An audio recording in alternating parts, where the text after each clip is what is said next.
Bonjour à tous, bienvenue sur le plateau de Bonjour chez vous. Je suis très heureuse de vous retrouver encore aujourd'hui. Notre thème du jour est comment être chrétien tout en vivant dans ce monde. Et aujourd'hui, c'est Jonathan qui va nous apporter la pensée du jour. Et ensuite, dans la rubrique Actu, Anne nous parlera des Amish. Voilà, vous connaissez le programme, je vais retrouver les chroniqueurs.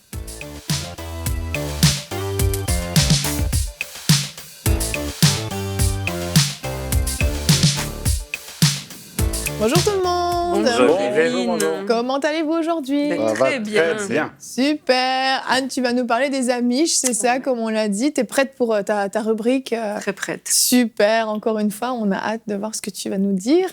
Et aujourd'hui, donc, comme je l'ai dit, notre thème est comment être chrétien tout en vivant dans ce monde. Et oui, on est dans ce monde, mais on est chrétien, donc on a des responsabilités aussi. On va commencer donc tout de suite avec la pensée du jour.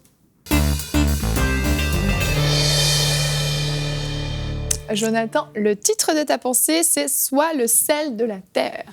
Tout à fait. Sois le sel de la terre. Puis si vous avez déjà lu la Bible, vous connaissez cette phrase, ou même si vous ne l'avez pas lu, parce que des fois, il y a des phrases comme ça qui sont très populaires parmi les non-chrétiens. C'est une parole de Jésus qui nous dit « Vous êtes le sel de la terre », Matthieu chapitre 5, verset 13. Si on traduit ça dans la Bible en français courant, c'est « C'est vous » qui êtes le sel de la terre, ou alors encore, je vous propose une autre traduction.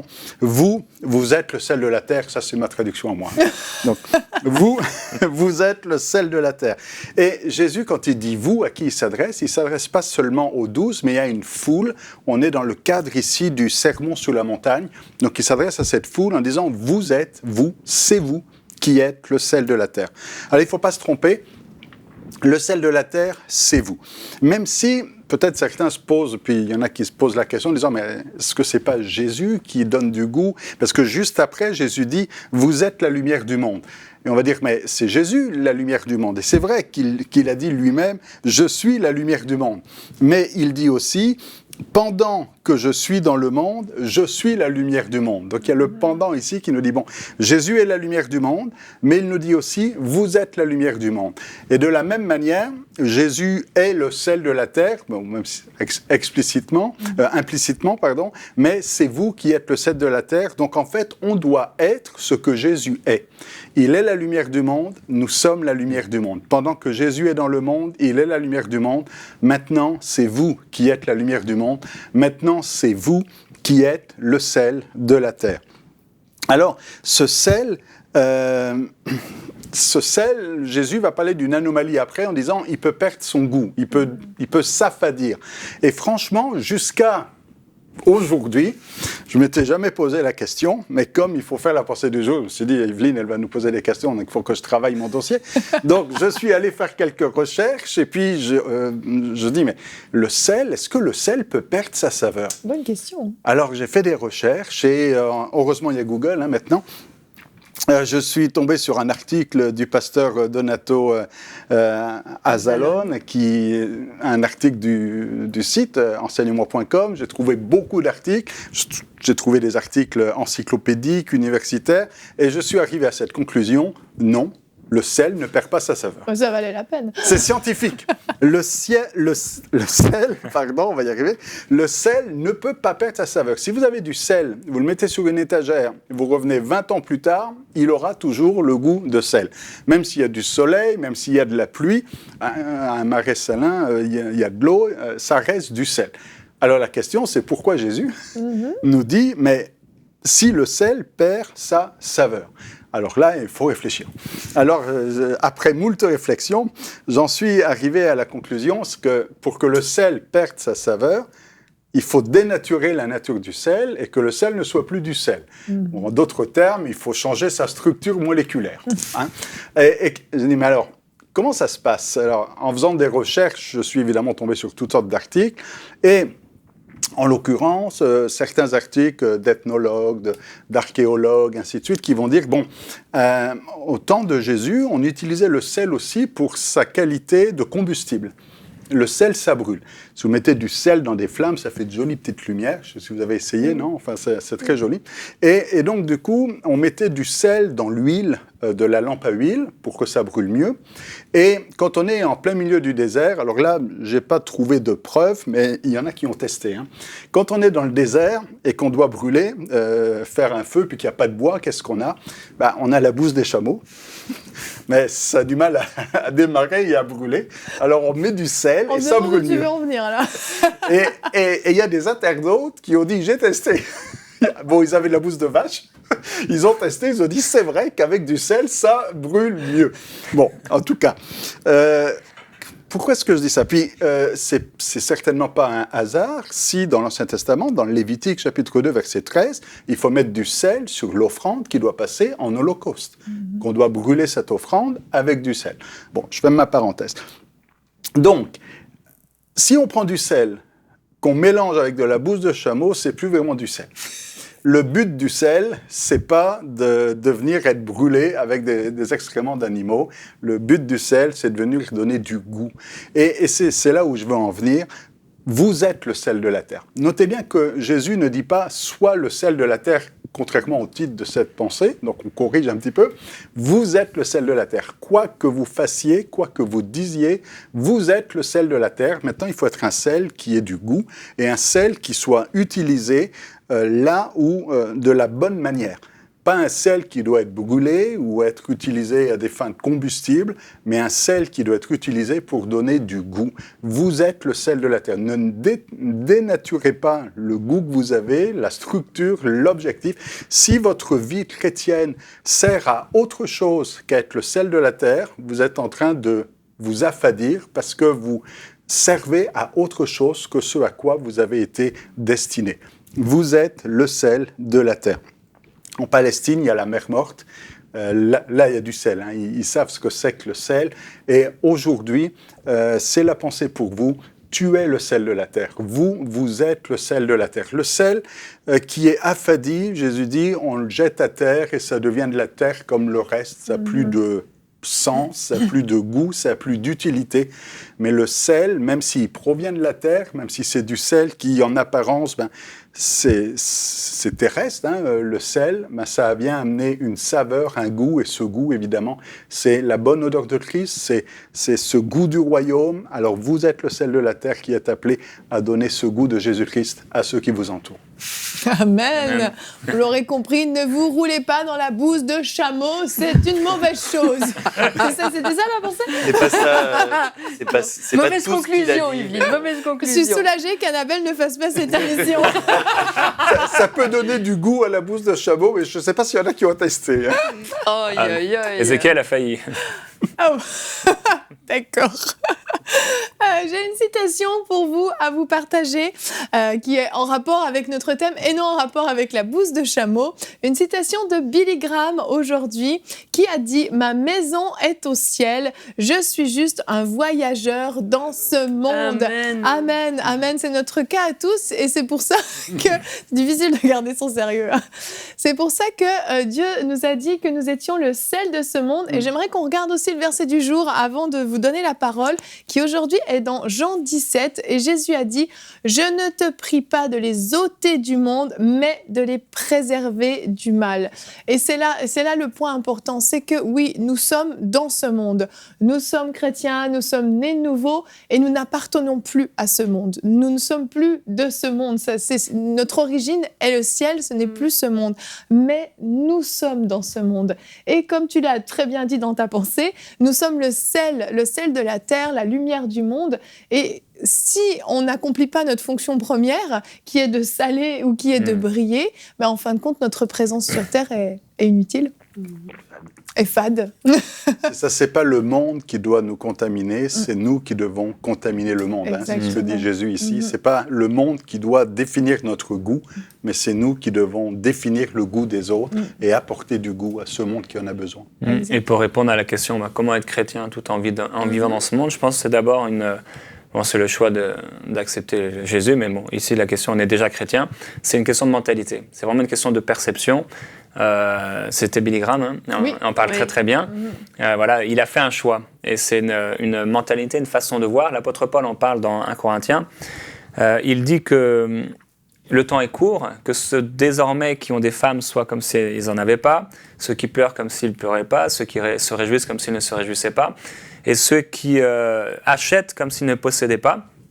Et il dit, ceux qui usent du monde comme s'ils n'en usaient pas, car la figure de ce monde passe. Et il dit, or, je voudrais que vous soyez sans inquiétude, ou encore sans distraction. Et il y a tout un tas de choses qui peuvent essayer de nous distraire dans ce monde et nous ramener dans le monde. Mais si j'ai pris la décision, on en a parlé hier, une décision, un choix personnel de suivre Jésus-Christ et que je suis mort au monde. C'est une décision personnelle. Je suis mort au monde. Je ne vis plus dans le monde, même si on sait qu'on est dans le monde, mais je suis mort aux choses de ce monde. C'est une mentalité, c'est une façon de voir la vie. C'est plus qu'un principe ou une doctrine, c'est une façon de voir la vie, une façon de vivre, même si, parce que ici il dit dans le passage, ceux qui achètent, il n'y a pas de problème d'acheter, mais leur façon de penser, c'est pas une façon de propriétaire. C'est ça. Que même si j'ai une maison, si j'ai une voiture ou des voitures ou des biens, etc., ma pensée, c'est pas une pensée de propriétaire terrestre, terrien, où je suis là en train de vouloir, c'est ma voiture, c'est ma maison, parce que j'ai une pensée beaucoup plus élevée, en fait, beaucoup plus grande, ce qui va m'aider à rester chrétien tout en vivant dans ce monde, parce que j'aurai une mentalité qui est différente des gens du monde par rapport à l'argent, par rapport au travail, par rapport au temps, la gestion du temps, par rapport à mon agenda, par rapport à ma relation avec les gens. Constamment, je vais pouvoir réussir à vivre dans ce monde parce que je suis mort au monde et parce que j'ai une pensée différente. Pas une pensée de propriétaire, une pensée de gestionnaire, sachant qu'il le dit, le temps est court. Donc je fais attention à ce que je fais. Exactement.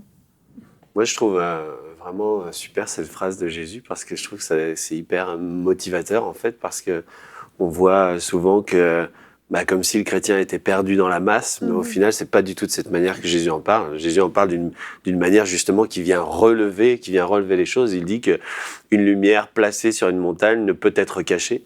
Et je pense que les chrétiens devraient, plutôt que de se dire « Ah mince, je suis perdu dans la masse, mais je dois briller », non, poursuis ce que Jésus t'a dit, vu qu'il t'a dit que tu es une lumière placée sur une montagne, la montagne qui est Christ, soit cette lumière brille dans ta génération, soit le sel, soit la faveur de cette génération. Ouais. Moi, je dis à mon fils, quand il va à l'école, je lui dis « Tu es le sel de la terre ». Et je vois que dans son comportement, il refuse de ne pas briller. Il me racontait encore hier que on a voulu lui montrer des vidéos, puis il refuse ça.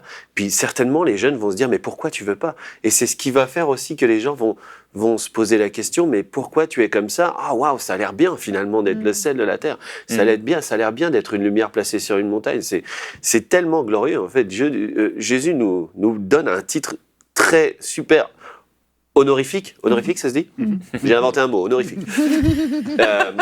Ouais, non, c'est ça, c'est un super titre de dire qu'on est le sel de la terre. C'est pas du tout une épreuve où oh là là, il va falloir que je brille aujourd'hui, oh là là, il faut que j'ai de la saveur, oh là là, il faut que je brille dans ma génération. Non, poursuis-le, c'est extraordinaire. Pour une fois, et il a même donné la possibilité à des gens qui n'étaient absolument rien, qui étaient juste des pêcheurs, qui étaient des gens qui avaient des statuts complètement oubliés dans la société. Il leur a donné cette possibilité de briller dans le statut où ils étaient, dans leur métier, ou bien d'en avoir d'autres, et c'est extraordinaire finalement. Oui. On peut le poursuivre comme ça. Exactement, mais c'est sûr, c'est un privilège, c'est non seulement un devoir, mais aussi un privilège.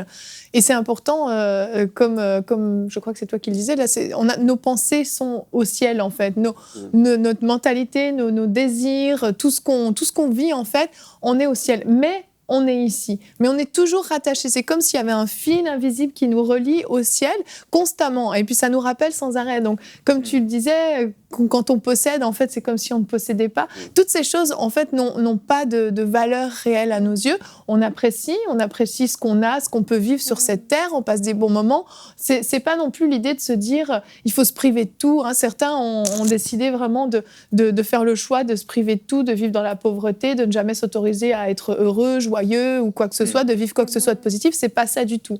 Mais par contre, notre mentalité fait que on sait qu'on est là, mais que on n'est pas de ce monde, on n'est pas issu d'ici, et donc on est différent. Faut l'assumer, faut l'accepter. On est différent, on n'est pas de ce monde, mais on y est, on y vit, et puis c'est en fait une grâce de pouvoir briller. C'est ça, on y vit, mais on n'est pas isolé non plus. Non. On n'est pas là en disant on est différent, on est citoyen du royaume céleste, donc j'ai rien à faire du Non, monde. tout à fait, tu as raison. Justement, ce que Jésus nous dit, c'est vous n'êtes pas du monde, mais vous êtes dans le monde. Exact. Et si on est dans le monde, c'est parce qu'on a une mission. Et cette mission, c'est donner du goût, c'est être la lumière.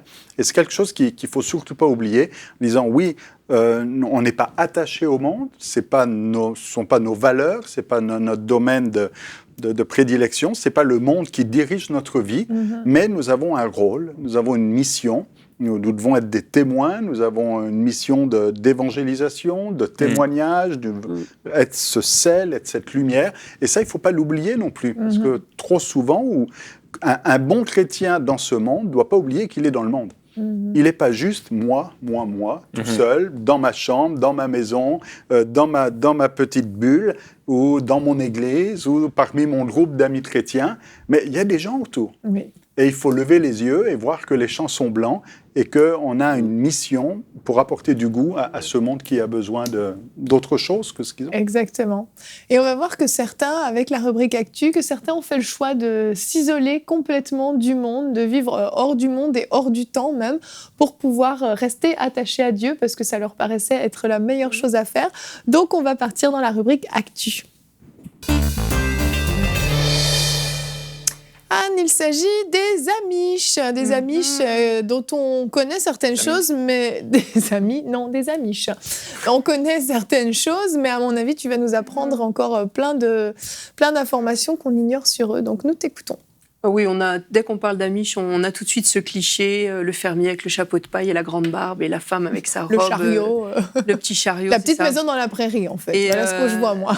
C'est ça. Comme on est dans la rubrique Actu, et si vous avez regardé les journaux ces dernières semaines, ils ont été cités dans l'actualité parce que les scientifiques ont trouvé un gène en mutation dans une communauté Amish d'Indiana, et ça expliquerait leur exceptionnelle longévité et leur résistance aux maladies modernes comme l'asthme et le diabète.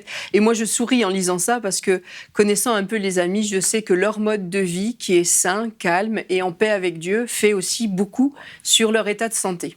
Et plus qu'un gène. Oui, mais les gènes reflètent aussi notre mode de vie, et ça s'appelle l'épigénétique. Et on en parlera peut-être une autre fois. Mais en tout cas... Tu connais, toi. Je connais bien, j'ai étudié pendant 5 ans. L'épigénétisme. Oui.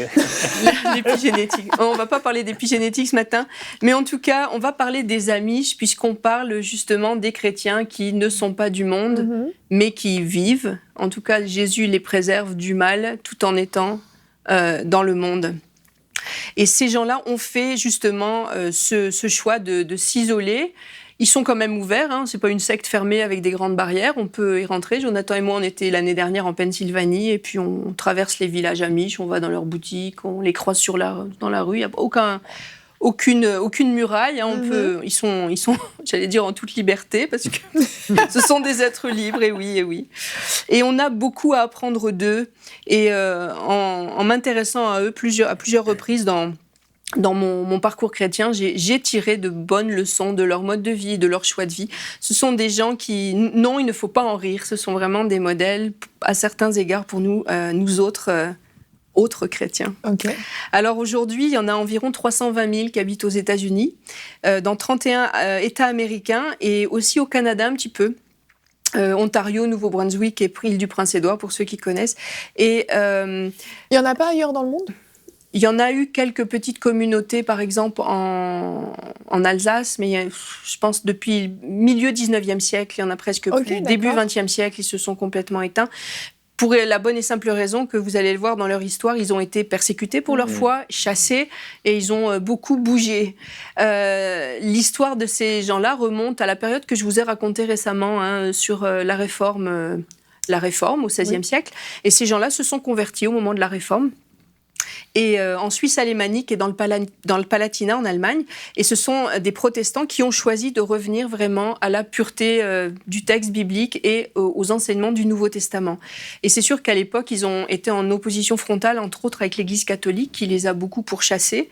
Et ils ont choisi de vivre ensemble. Et puis ils ont dû partir beaucoup, hein. Les persécutions ont été assez sévères contre eux.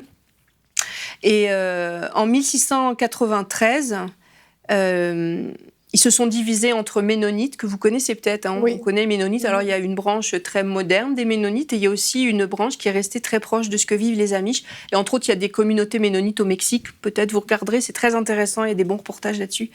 Et donc ils se sont divisés pour des broutilles. Là, je reviens sur un sujet que j'ai déjà abordé, les divisions se font souvent sur des broutilles.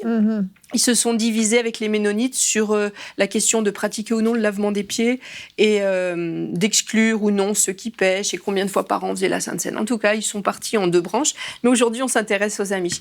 En 1712, vous connaissez Louis XIV. Peut-être que certains ont visité Versailles et sont émerveillés. Mais si vous êtes chrétien, Louis XIV a été peut-être un des pires persécuteurs de l'histoire contre les chrétiens. Ah oui. Donc, il n'a pas ma faveur. Et Louis XIV... Spéciale dédicace. À mon ennemi Louis XIV. Il a expulsé tous les anabaptistes d'Alsace. Les Ménonites et les Amish ont dû fuir et ils se sont réfugiés dans différents endroits d'Europe. Et certains sont partis pour le Nouveau Monde. Et là, William Penn les a accueillis en Pennsylvanie.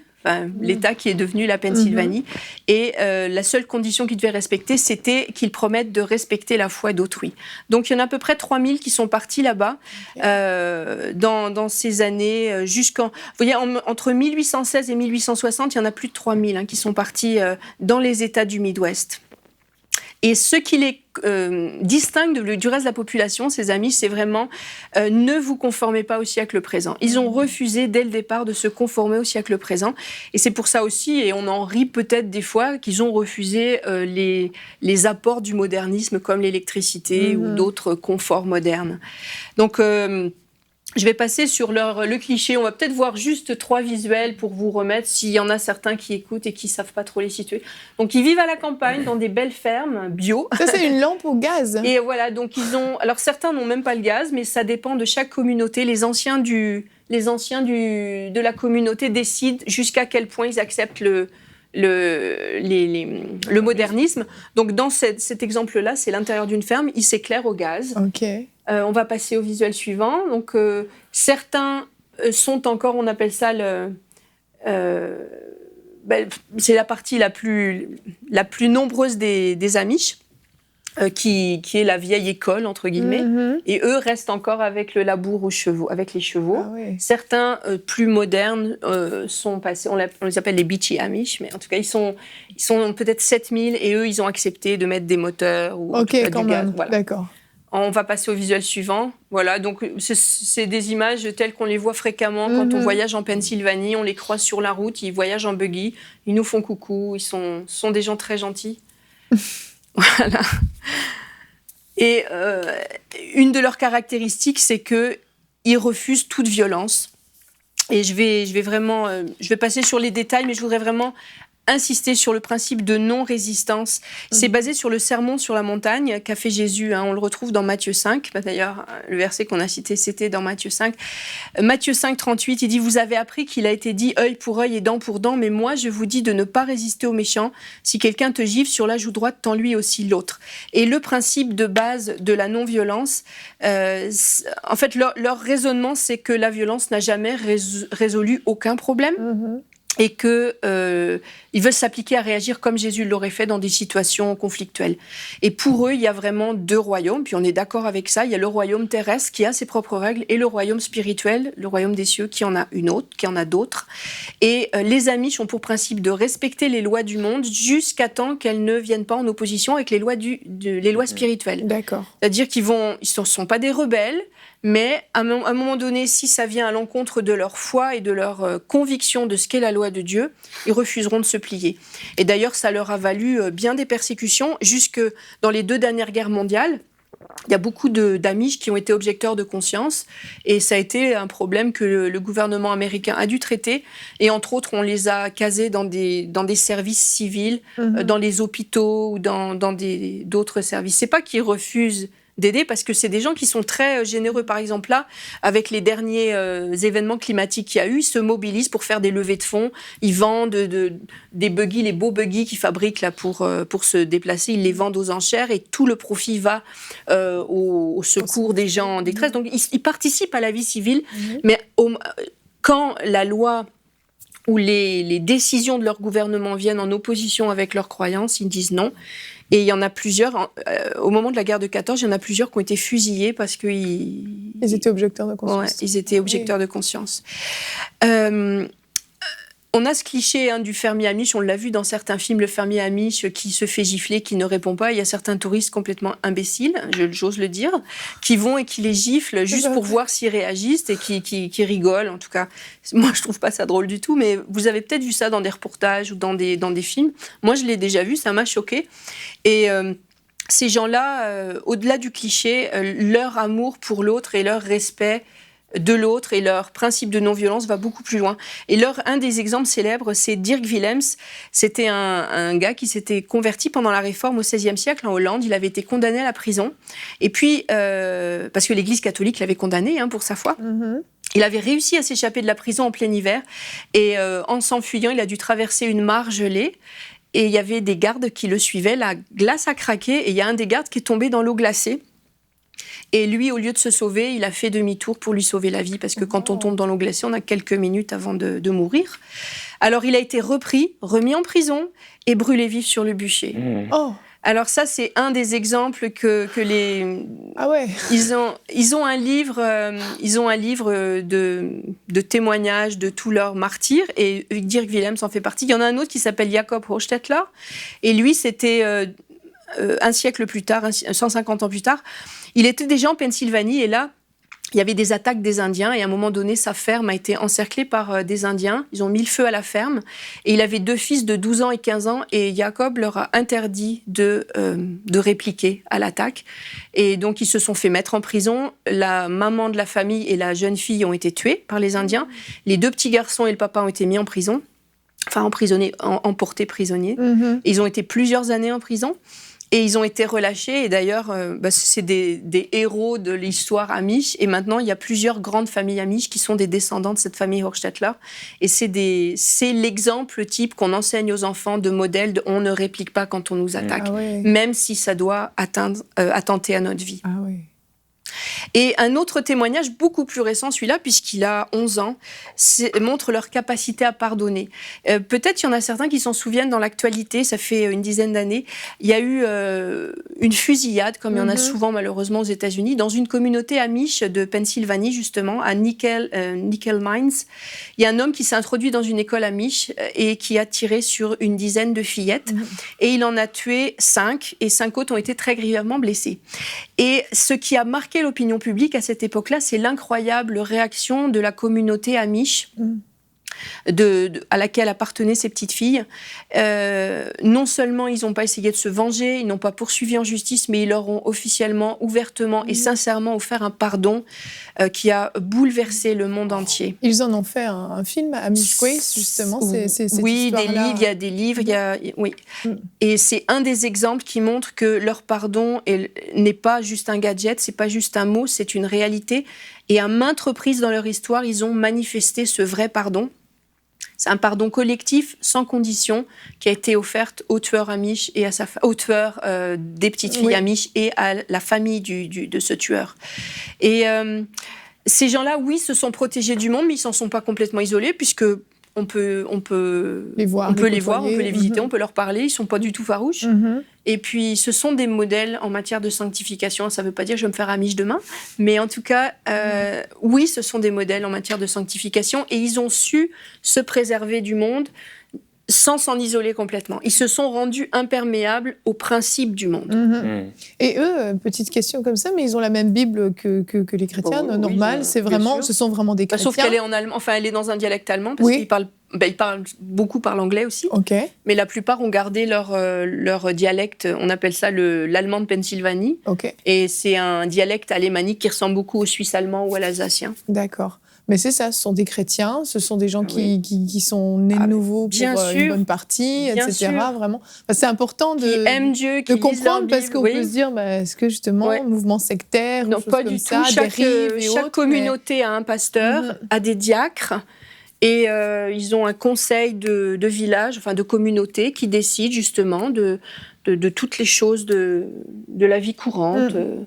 Et non, ce sont des vrais chrétiens. Ce sont des vrais chrétiens nés de nouveau qui aiment Dieu, qui enseignent leurs enfants dans les voies de Dieu.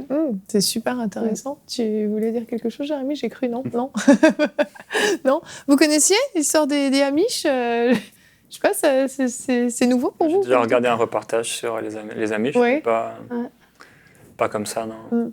Mais c'est bien de les voir vivre. Ouais. Oui. C'est inspirant, en fait, c'est ça. Oui, vraiment, je trouve. C'est inspirant, on se dit qu'on peut vivre en dehors des principes du monde. Ils sont heureux, hein. Ils sont heureux. En tout cas, les témoignages, même récemment, on a parlé à un monsieur dont le frère est dans une communauté similaire. Hein. Et il disait que quand il va rendre visite à son frère et à sa famille... Il les enviait. Il les enviait même parce qu'ils ont une belle famille, les enfants sont heureux, ils chantent en faisant la vaisselle, ils sont sincèrement heureux. Ils s'entraident, ils travaillent ensemble. Ils ont de très bonnes valeurs, vraiment, les valeurs de la famille, du pardon, de l'amour du prochain, tout ça, ils l'ont vraiment. Après, ce qui est un petit peu le revers de la médaille, c'est ce côté un peu vraiment retiré du monde qui fait que quand l'un d'eux veut sortir de la communauté, il y a parfois cette obligation de ne plus leur parler. Pas chez tout le monde, ça dépend. C'est le conseil, en fait. Le conseil des anciens de chaque communauté décide des mesures disciplinaires et certains sont très ouverts.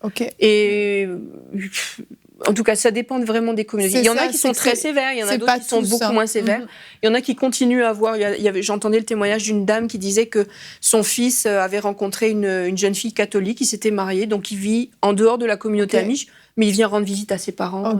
Mais par contre, dans d'autres communautés, ils sont vraiment bannis, on n'a même plus le droit de leur parler.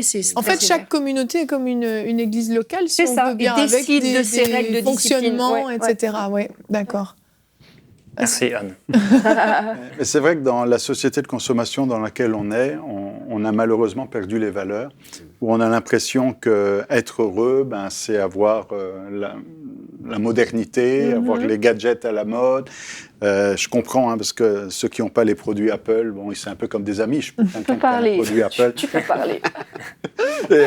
Si vous n'avez pas d'iPhone et que vous avez un vieux Samsung, vous êtes Amish technologique quelque part. Un vieux Samsung de 2017.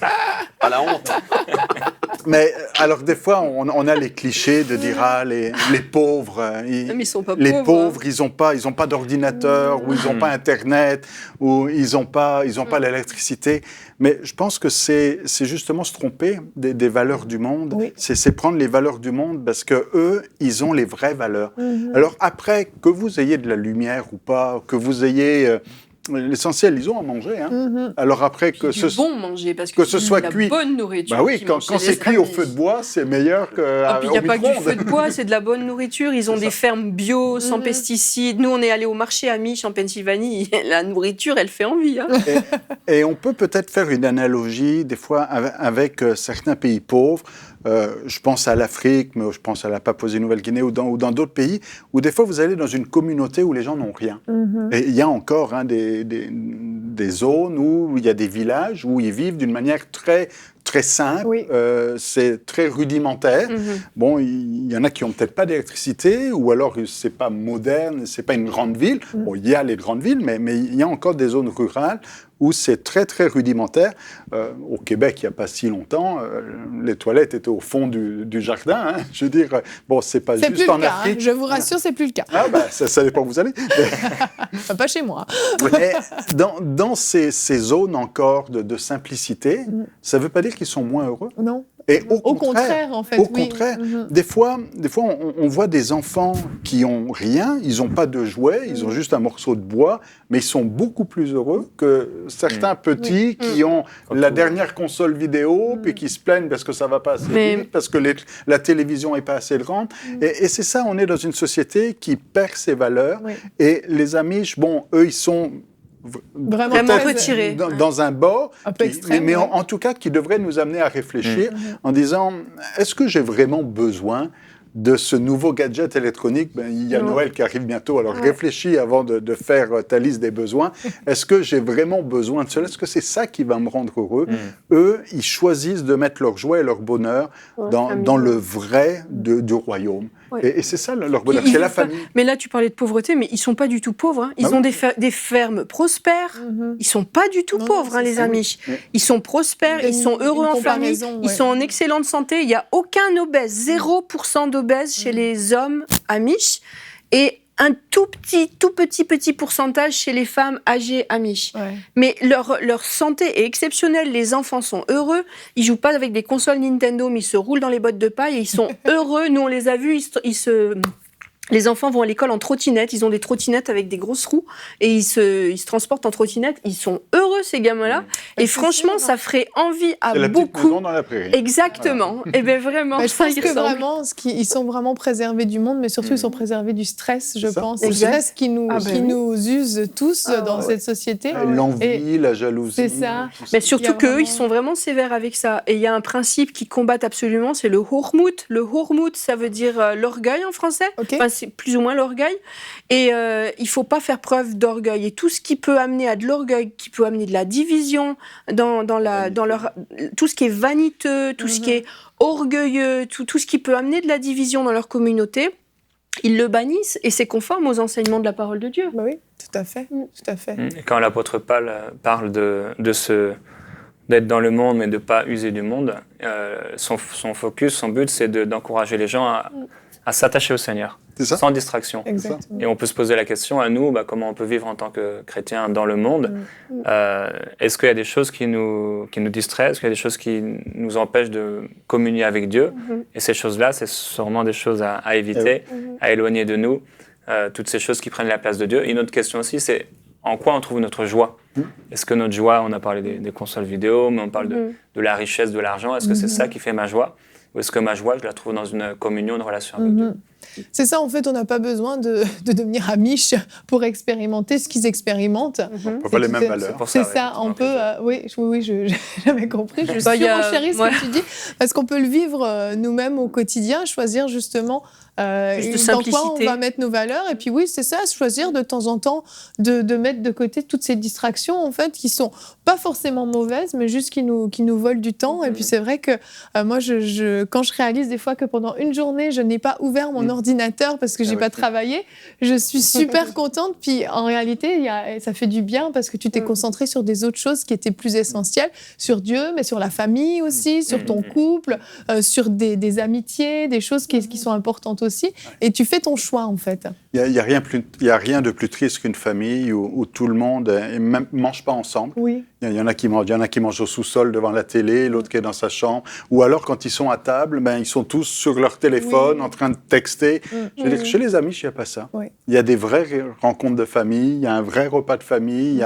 Il y a quelque chose que, malheureusement, la modernité a fait perdre, et surtout au niveau de la famille. Oui. On en parlait hier, dans la rubrique famille, Oui. avec Joël. C'est vrai. Tout à l'heure, tu Il faut parlais que je de- regarde ça. Tu parlais des fêtes qui arrivent et c'est vrai que Paul parle de la soif de posséder. Et la soif de posséder, c'est une soif qui est difficile à éradiquer, assouvir parce que s'il en parle comme d'une soif, la soif, c'est constant. Ouais. Donc, lorsqu'on commence à désirer des choses, on va remarquer, on regarde la société actuelle, si on a un nouvel appareil, dès qu'on l'a, après on voit qu'il y en a un nouveau qui sort, et celui-ci devient obsolète alors qu'il fonctionne très bien, et puis c'est une soif, on peut toujours vouloir plus, dès qu'on a une maison, on veut plus grand, on a une nouvelle voiture, mais on veut une plus belle, et c'est une soif, et c'est dangereux en fait. Exactement. Il faut la bonne soif, désirer le lait spirituel et pur de la parole de Dieu. Amen. Et on- un peu comme Amen. Christ. En conclusion, on peut vraiment faire nôtre leurs principes. Ne vous conformez pas au siècle présent. Et puis réfléchir, prendre un temps de recul, puis réfléchir sur notre façon de vivre. Et si ça serait peut-être pas plus judicieux d'accepter délibérément une plus grande simplicité.